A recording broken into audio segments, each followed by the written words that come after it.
way is the default one on the left. And if you don't assume that money is not neutral, it's the one that we're stuck with. You don't have a choice. Okay, it becomes the ideology, it becomes the way things are, and you can't question it. If you do assume that money is not neutral, it gives you the possibility of proposing a different way of organizing the world. So that's what that is. So I also said that, whereas we want to support working capital, we want to support SMEs, and we want circular economies and sustainable economies, we also cannot afford to ignore investment capital and entrepreneurship. So we need some sort of synthesis. And the reason that this arrow is bigger is because I think that this should have more focus, because that's had all the attention for the last few thousand years.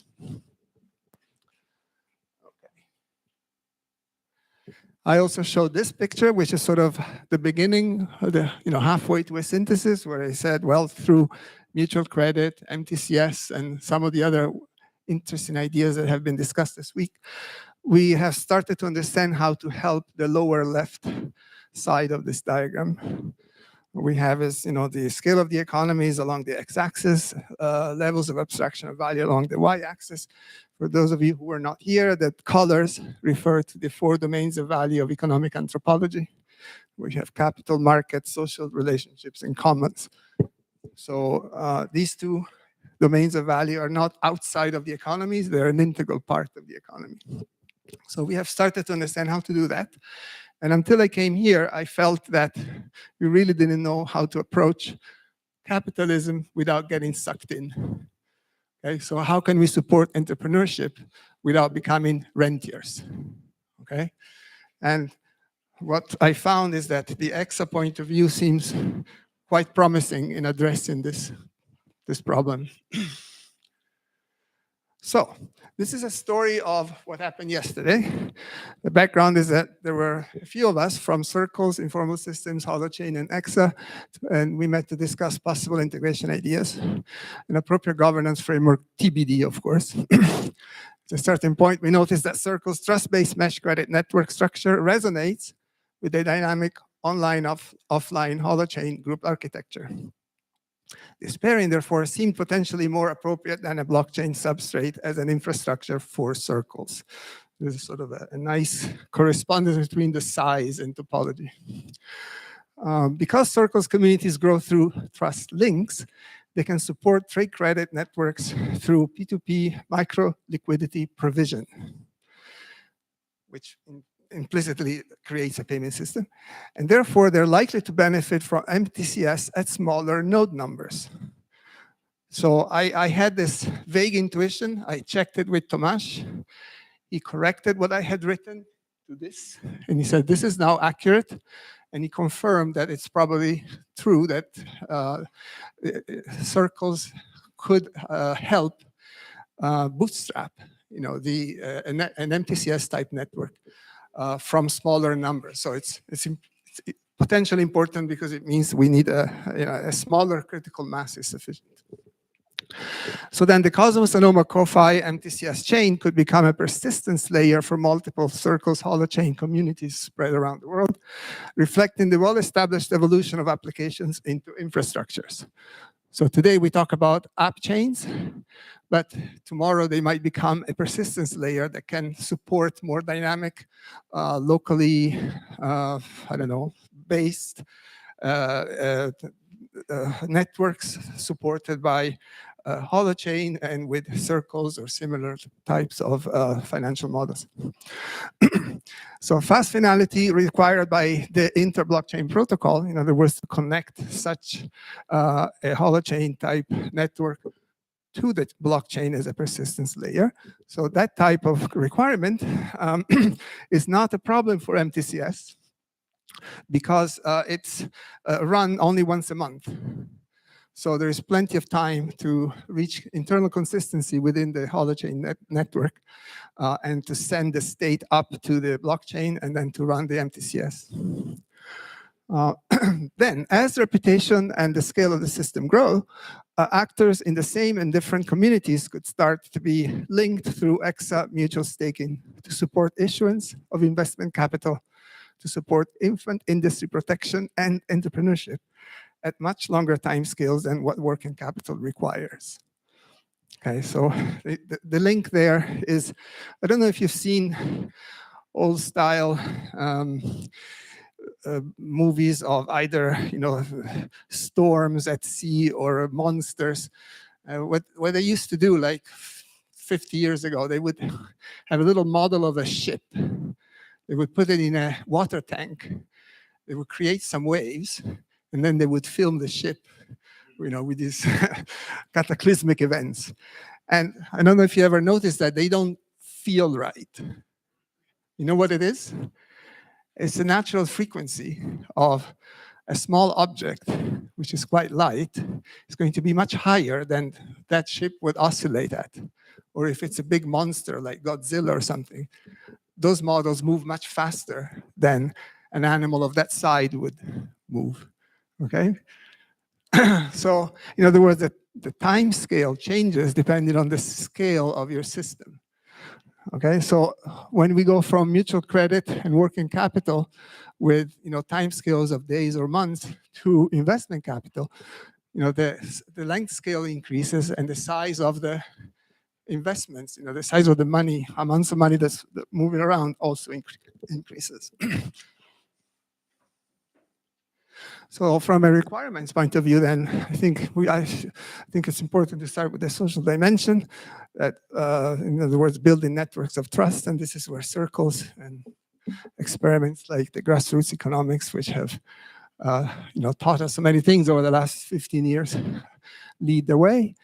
Then we have, from economic financial dimension, we have working capital and trade credit in the short term, so MTCS, and I've put in red possible stakeholders and actors, informal system, mutual credit with MCSI circles, etc., etc. Investment capital in the long term, so we have EXA. Somebody mentioned, I think it was Scott, CHAMAs and microbonds, and I think that's okay, but this is also a comment for Ethics Hub. The reworked means let's acknowledge the fact that there are some really interesting models and initiatives that have done an excellent job at correlating the extractive nature of the financial economy as we know it in order to make it work in a sustainable and socially responsible way. That's great, that's wonderful, but if we want to connect to this view of collaborative finance, I think it's probably a good idea to start thinking about how can we rework those models to make them compatible with collaborative finance at the level of the primitives rather than the constraints, okay? The more fundamental sort of reworking. And I think in botany, we talk about grafting, when you put a innesto in Italian, when you put one plant into another to grow something else. So this is the type of process I have in mind to make it, at the level of the cells and the DNA itself. So of course we need security and privacy, encryption, ZK snarks and so forth, and Taiga, circles, and others we're starting to work in that area as well. For the architecture, we have dynamic, centralized, online and offline at small scales at Bootstrap, and so that's holochain and circles. Eventually decentralized with recursive scalable structure in the long term, and here we have holochain together with Cosmos IBC Bridge. So then, to make all this work, now we start to get closer to EXA. We need a commons accounting protocol based on a balance sheet grammar standard. The standard is important, because if we achieve a standard, then it's going to be easier to scale up the community and to, somehow to interoperate and take over the financial system and change it from the inside. So MTCS, mutual credit in the short term, and mutual staking in the long term. Importantly, both MTCS and mutual staking are balance sheet operations. They rely upon balance sheet operations. So if we can develop this grammar, this standard, it will be, we start with MTCS, people learn how to use, understand how this works, and then it would become easier for them to adopt the bigger systems that mutual staking implies. Then, of course, we need modeling simulations, formal verification and validation, and here informal systems is actually quite strong. I work on that as well, but there are people at Informal who are extremely experienced in that. Okay, so what is EXA? The million-dollar question. So I don't know if you want to read it on your own, but this is, I checked this with the EXA folks, and they agree with this brief summary.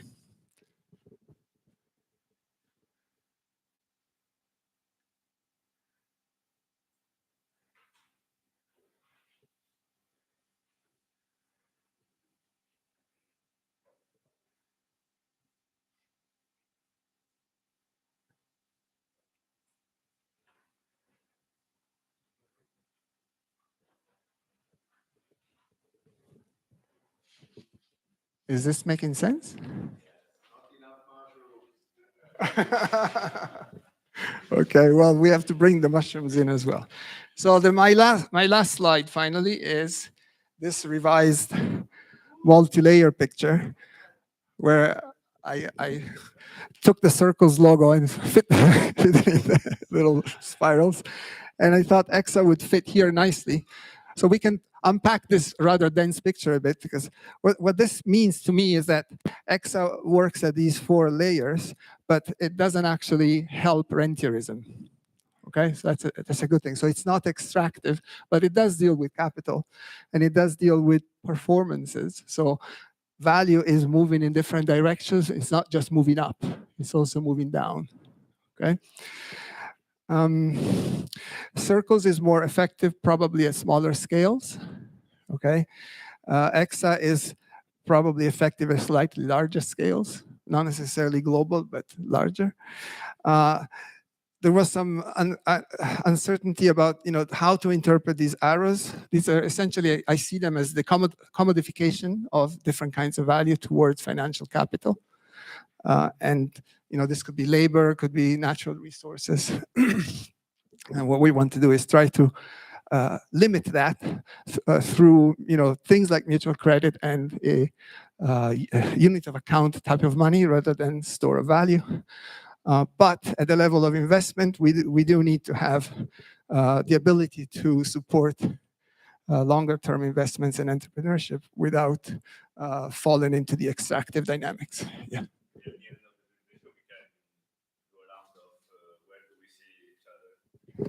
Yeah, so there could be more logos here for different initiatives. Again, this is just how these ideas came together. I've just a moment of reflexivity, learning from the anthropologists. I'm a white man of 61 years of age. I'm actually a baby boomer. I've got white hair. How bad can it get? So I also am an engineer, okay? And I think in terms of pictures and diagrams. So if pictures and diagrams don't do it for you, you have my full respect, okay? I'm sorry, this is how I think, but there are many other ways to tell this story. I've got a wonderful wife and 2 wonderful daughters who are fierce feminists and who have deconstructed and reconstructed me for the last 42 years. Okay, I also have a son who, is quite careful. So this is just one story of one part of our wonderful meeting among a few of us about some of the technologies. There are many more things we can say, we can add to all of this, and many other ways to tell this story. Thanks.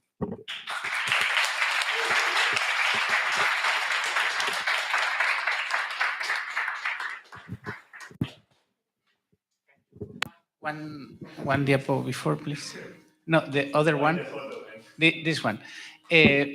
Another thing I was talking with Jorge before is the user experience, how people interact with all this technology stuff. Because we can build the best technology ever, scalable, decentralized, blah, blah, blah. But if people don't use it, or don't understand how to use it, or is a barrier of entry in many ways, it's just worth it, not worth it, useless. So I think, and this is the most difficult thing to solve. Yes.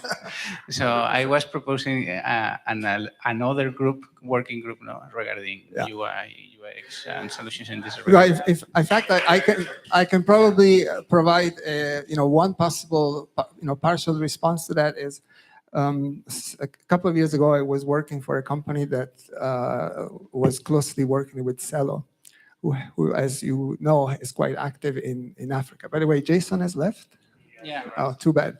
Anyway, so they're also very active in Peru and other places with we're coffee farmers mostly. And what they do is they work with chama-like things like saving groups.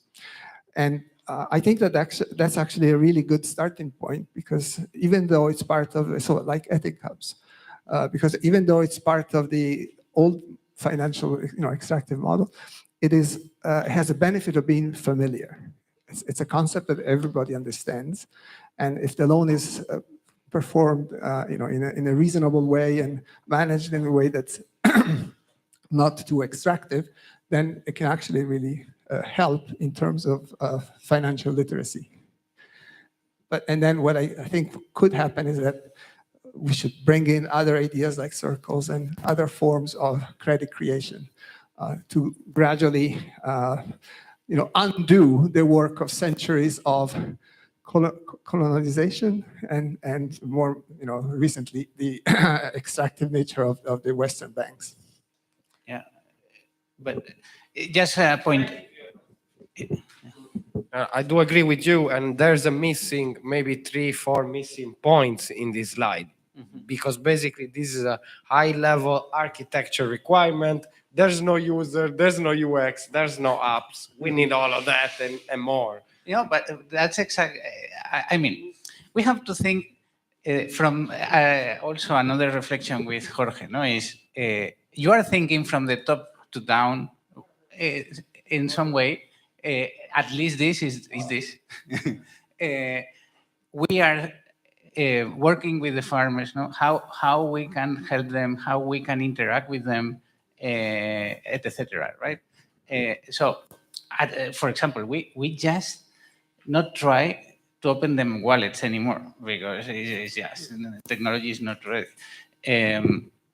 So for me, the reflection, the chamas is super cool for sure, especially for financial literature. But I think you need that the shop in the corner accept this form of value. If it doesn't work in this regard, you just cannot be successful. Just to dialogue with this, I mean, I also agree a lot. And for example, I can say from the experience of Circles, our product team, they have this methodology that they call decolonial design, to think with the user. So we actually, also work with farmers not in Tapachula, but in Brandenburg. And then, yeah, it's the same process of like iteration and talking to them and so on. Because if they don't understand, if they cannot use it, at the end of the day, you want to pay. That's the most important. No, everything else is, So yeah. The importance of community co-discovery, co-discovery process and requirements gathering. Right? And again, it comes from the bottom up, from the farmers up to the meso.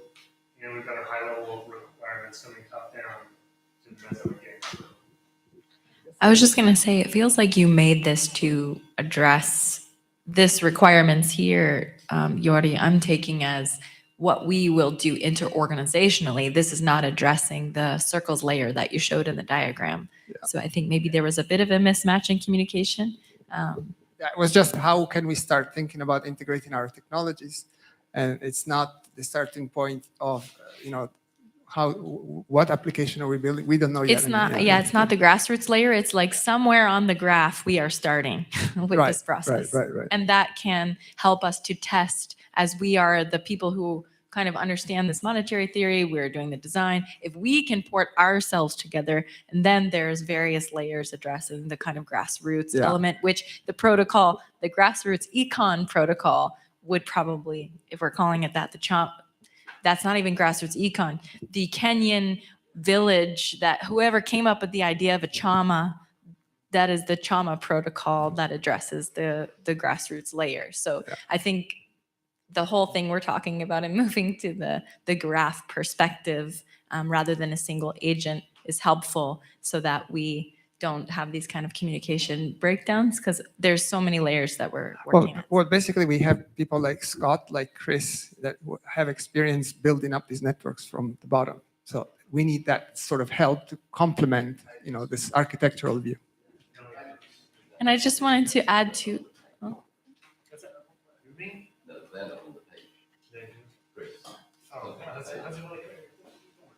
If, No, I do worry about it. I tell you. Is there a question? Hold on a sec. I tell you what. No, I want to talk about the graph. Oh, okay. Thank you. All this complexity, all these things, was built from microorganisms. Took a long time. They built the superstructure. So when we talk about the graph of life, which is the whole point of all this shit, was built by the grassroots, right? We still consist of colonies of microorganisms that collaborate. I mean, basically, they built bags so they could get out of the ocean and take a bag of seawater with them. When we talk about the graph, if we wanted to re-engineer life, would we start with a tiger or an elephant or a tree? No, we start where Craig Venter is starting. Not that I am not freaked out by what you said. We start with the microorganisms. The grassroots is not what we address. I think, well, it is what we address. I mean, that's the conversation that's being had here, addressing the grassroots. And there was a comment earlier on about offering the grassroots things. And that is, I think, a violent thing to say. Okay, thank you.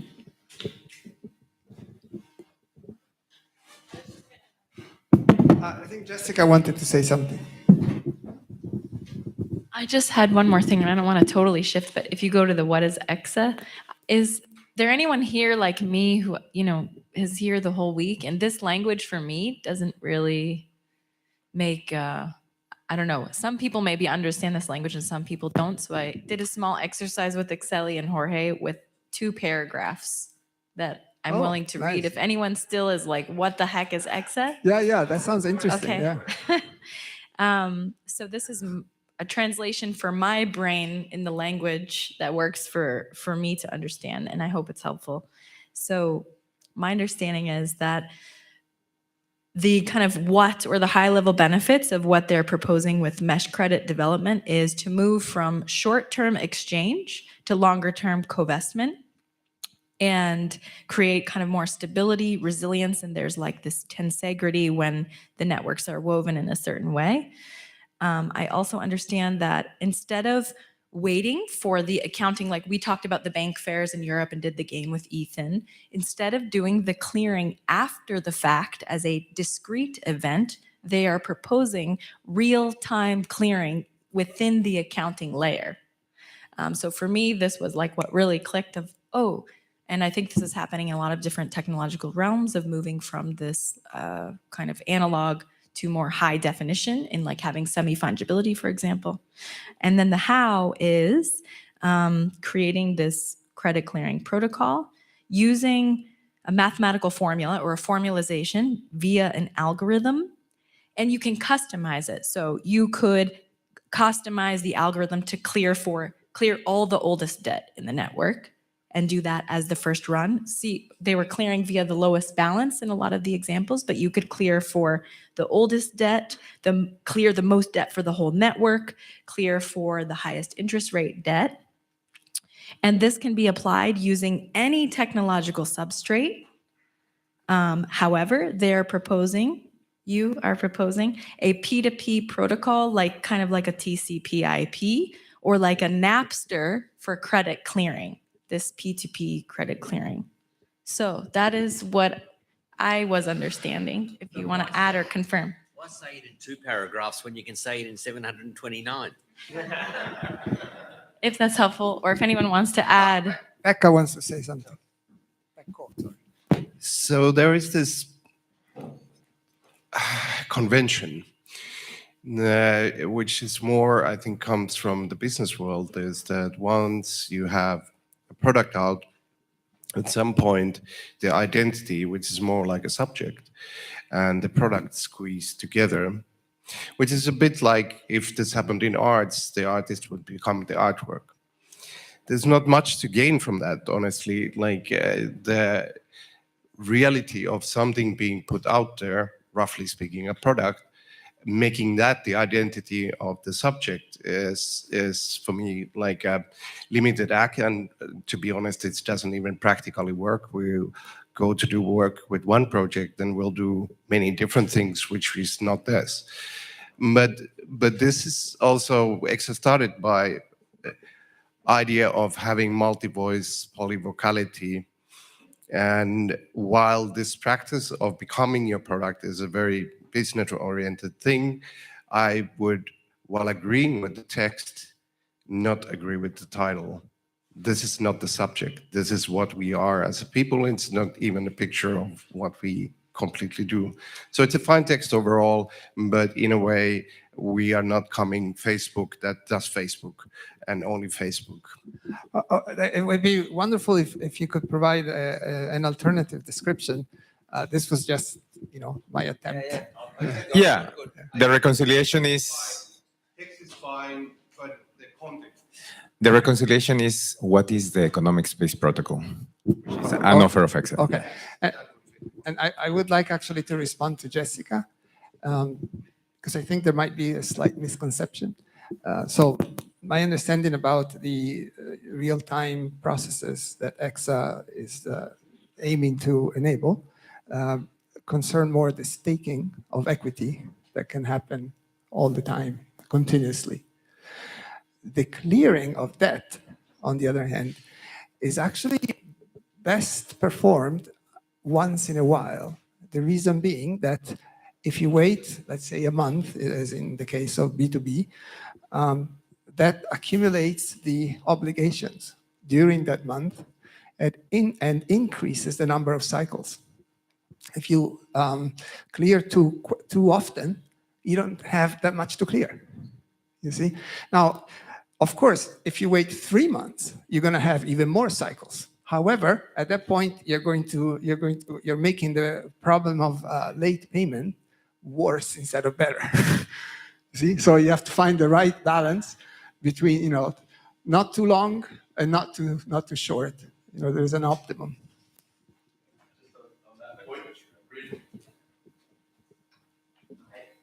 Really interestingly, on that point, 3 months is where Tomasz says the highest efficiency comes out. And in fact, in many, many countries, that was how it worked. For a very long time, there were quarter days. And when you issued a bill, you didn't put a date on it. It was due by the next quarter date. So naturally, without any maths, 200 years ago, people figured out, probably more due to communications constraint and time lags, that actually was an efficient time lag. But the problem is that salaries are monthly. So, there are other constraints to this system. Yeah, hey, thanks. I don't know what's the time constraint, but maybe we should not go into the details anymore. I think I want to say thank you. I want to say thank you, Paolo, and the entire Informal Systems team and everybody for, listening to us and taking it seriously. It has been a joy. And like said, I'm going to see to it that we will organize an initiation group towards the Commons, CoFi Commons, working group. And by the way, CoFi Commons, I had originally written CoFi Credit Commons, as a homage to Matthew.